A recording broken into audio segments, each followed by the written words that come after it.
Hello everyone, my name is Troy. Welcome back to my channel. It has been a couple of months, so just want to, give you guys a hug. Hope you guys are doing well. Today, I'm going to be doing like a little bit of a winter book haul, basically a bunch of books that I got like over Christmas. And we're just going to chat about some books that I got.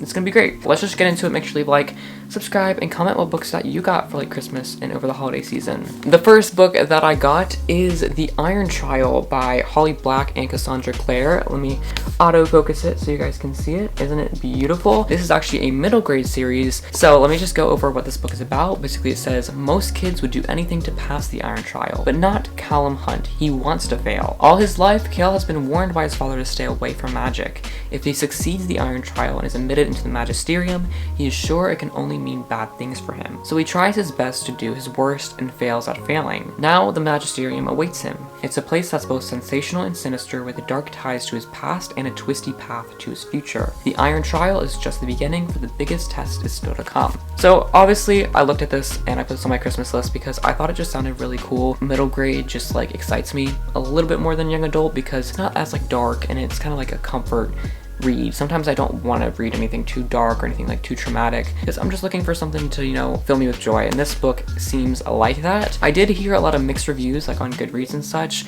I saw some 5 stars, I saw some 4 stars, I saw some 3 stars, I saw some 2 stars. Like, there is a wide range of reviews for this book, so I hope mine's gonna be a positive one. But look, this is just like a short, quick book that I think will be like super cute and super fun. Maybe I'll do this in a reading vlog like over the spring because I want to do reading vlogs more. Now, I've been meaning to read this next one for a long time. It is Red Queen by Victoria Aveyard. This, I feel like, also gets mixed reviews. This book is all about blood, and I don't mean that like in a figurative way. I mean that like literally. There's this world where people are divided by the color of their blood, and I'll just read the summary for you guys. Mare Barrow's world is divided by blood, those with red and those with silver. Mare and her family are lowly reds destined to serve the silver elite whose supernatural abilities make them nearly gods. When Mare accidentally discovers a power of her own she didn't know she had, the Silver King is forced to hide the impossibility of her power and pretend she's a long-lost silver princess betrothed to one of his sons. Soon Mare is drawn into the silver world where loyalty and desire can tear you apart, and the only certainty is betrayal. And before long, her actions put into motion a deadly and violent dance, putting prince against prince and Mare against her own heart. So I believe this is partly like fantasy, partly dystopian, and partly romance, because I believe Mare is going to fall in love with the prince. But this is really interesting. I love those books where like this kind of gives me the Selection vibes, where there's like this lowly girl who gets selected for the selection and she automatically, her status increases. This is kind of the same thing. She's always grown up as a red blood, but now she's suddenly in the world of silver blood. Her reputation is just higher and she has to kind of like act like she's a part of like the silver family. So I'm really excited for this book. Seems another like a short kind of fun book, giving me a lot of different vibes. Like it's giving me Throne of Glass, giving me the Selection. Now I've actually read this next book and I'm so excited about it. It is Caraval by Stephanie Garber. It has been a while since I read it, but I remember being so shocked with it. I think I read it in like 2 days. It was a really good book. It's very mysterious, filled with betrayals and filled with curiosity and like magic and mystery. I'm just so obsessed with this book. It is super good. Let me read out the summary. Okay, so Scarlet Dragana has never left the tiny island where she and her sister Tella live with their powerful and cruel father. Now Scarlet's father has arranged a marriage for her, and Scarlet thinks her dreams of seeing Caraval, the faraway, once-a-year performance where the audience participates in the show, are over. But with this year, Scarlet's long dreamt of invitation finally arrives, and with the help of a mysterious sailor, Tella whisks Scarlet away to the show.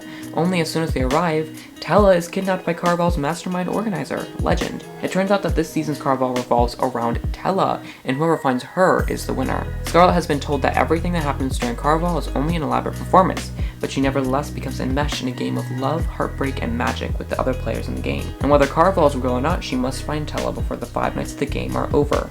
A dangerous domino effect of consequences is set off, and her sister disappears forever. This just brought me back to the whole plot. This was so interesting because it's like a circus or like this sort of performance where like it says in the synopsis, the audience participates. Like Scarlet is gonna go and then have to use the clues, and this whole world, this performance is like spans like this whole city, and she has to go around and find the clues in all the different shops, and there are multiple people playing with her. They're all trying to find Tella at the same time, and so that leaves a lot of room for betrayals, alliances, etc. It's like a game show, and it's so cool to see like how everyone's progress is, and they're all finding the different clues to find Tella. But it's also really interesting because it really does mesh with reality. Like, it almost seems so real that like Tess is kidnapped and they need to find her because there's gonna be this serious consequence if not. I just remember this being so stunning of a book, and I highly recommend it. I can't wait to read it again. Need it on my shelf. Okay, next up we have got Seraphina by Rachel Hartman, which is a dragon book. I do not like the cover that I got. I don't like people being on books. I saw a video by Jack Edwards doing this, and they both were like, I don't like people on covers. I see that too. And this is just such an ugly color. This yellow meshed with this green, like, ugh, this is a dragon book. I love a good dragon book. They always fill me with so much joy. Seraphina is a half-dragon, descended from a dragon mother who took human form, and a father who has no particular fondness for Seraphina's kind.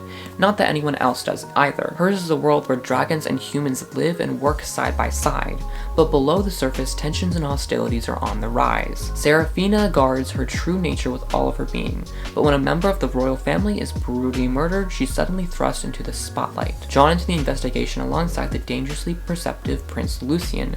As the two uncover a sinister plot to destroy the wavering peace of the kingdom, Seraphina's struggle to protect her secret becomes increasingly difficult, and its discovery could mean her very life. What I particularly like about this book is that it kind of meshes like a murder mystery with like the medieval setting, like the kingdom setting. I love that, with dragons. I just love the idea of this world where dragons and humans are intertwined, and obviously there are definitely prejudices. Like, I'm sure the dragons have some sort of prejudice against the humans, and there are humans against like the dragons, but it's so interesting because dragons can like turn into humans, and also like, you know, Seraphina can hide that she is a half dragon. Like, the fact that there can be half dragons, like dragons and humans and half dragons, like I'm so excited to see like the hierarchy, like what is considered to be, you know, the most purest form. This gives me like Lunar vibes. I don't know why. It gives me Lunar vibes because it seems like there's gonna be a romance between Seraphina and Prince Lucian solving the case. Next up, we've got Strange the Dreamer by Lonnie Taylor, and oh, how excited I have been to read this book. Cover, like, what does this mean? It seems like it's gonna be so eloquent, and it's like 500 pages, so I'm really excited about this one. I'll read the summary as this one as well. It says, Laszlo Strange, war orphan and junior librarian, has been obsessed with the mythic lost city of Weep for as long as he can remember, but it would take someone bolder than he to cross half the world in search of it. Then a stunning opportunity presents itself in the person of a hero called the Godslayer, and a band of legendary warriors, and he has to seize his chance or lose his dream forever. What happened in Weep 200 years ago to cut it off from the rest of the world? What exactly did the Godslayer slay that went by the name of God? The answer awaits in Weep, but so do more mysteries, including the blue-skinned goddess who appears in Laszlo's dreams. How did he dream of her before he knew she existed? Very interesting concept. I love this concept of, like, you know, someone in our real world being like, hey, I think there's this lost city and I'm gonna go and search and find it. Weep really intrigues me, the Godslayer, like what did the Godslayer slay? You know, I'm really excited to see what does this world Weep look like, and how will Strange, you know, Laszlo Strange, how will he, you know, incorporate into this world? Does he have a place in this world?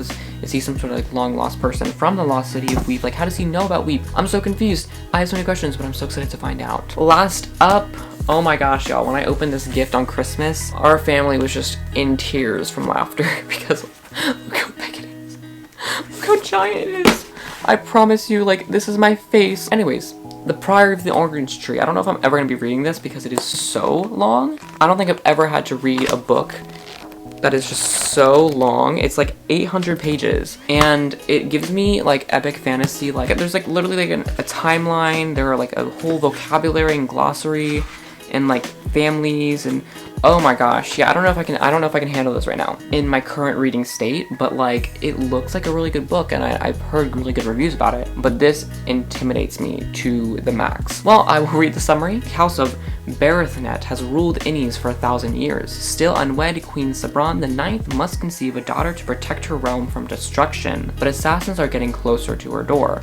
Iad Durian is an outsider at court. Though she has risen to the position of lady-in-waiting, she is loyal to a hidden society of mages. Iad keeps a watchful eye on Sabran, secretly protecting her with forbidden magic. Across the Dark Sea, Tani has trained to be a dragon rider since she was a child, but is forced to make a choice that could see her life unravel. Meanwhile, the divided East and West refuse to parley, and forces of chaos are rising from their sleep. So this looks really interesting. Looks like there's dragons.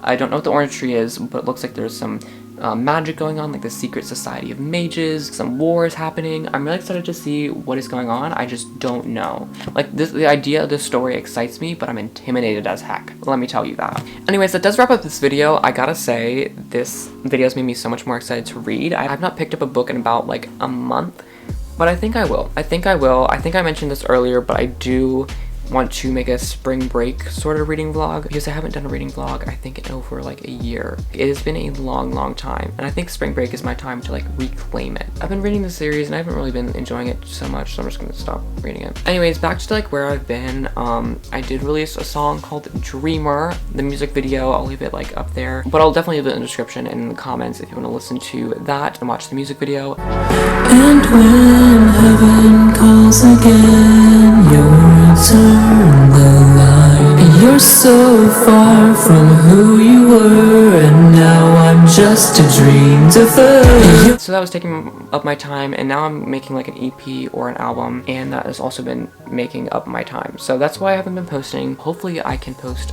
once per month, or maybe once or twice per month. But yeah, I do want to bring another haul to you guys, because I bought more books. Bought 8 books recently as well. These were just like Christmas stuff, but I have more books that I want to do. So I have another haul. I want to do another reading vlog for spring break, and so yeah, it's gonna be great. I need to take my year back and start reading. So thank you guys so much for watching. If you do like this video, please make sure to leave a like, subscribe down below, I would really appreciate it, and comment down below some books that you've been enjoying recently. Can't wait to chat with you. Love you guys so much, and I will see you guys in the next video. Bye. That was so weak.